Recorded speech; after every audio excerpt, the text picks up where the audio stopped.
from to. Fairness.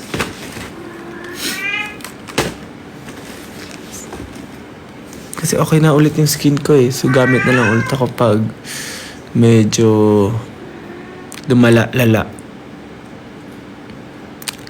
Hi po. Kumain na ba kayo? Mga magdi-dinner dyan, no?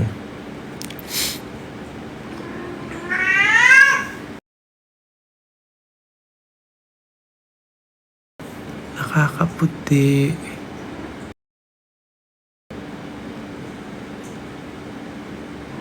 Ayun pala, pag ginagamit din to, inaabot sa leeg ko yung toner tsaka yung facial wash.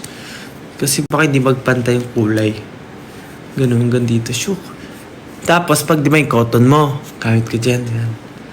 Okay naman, silip mo. Pero pagdating sa leeg, ang itim. Parang nakakano. Ganun din ba kayo? Ang weird, no?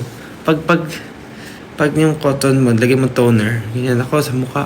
Okay naman, kulay. Tapos pagdating sa leeg, ang itim. Parang sinasabi niyang libagin ako.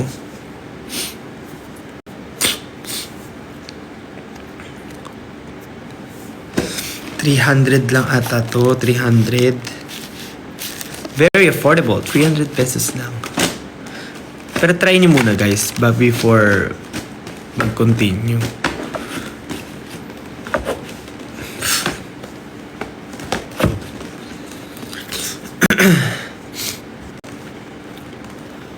This is also FDA approved. Yeah. Manufactured in the Philippines. Nice. Ang takong kahon. Bigyan ko yung mga staff namin. May pa akong sobra eh. Bagay sa haircut mo. Di pa ako nagpapagupit. Alam nyo,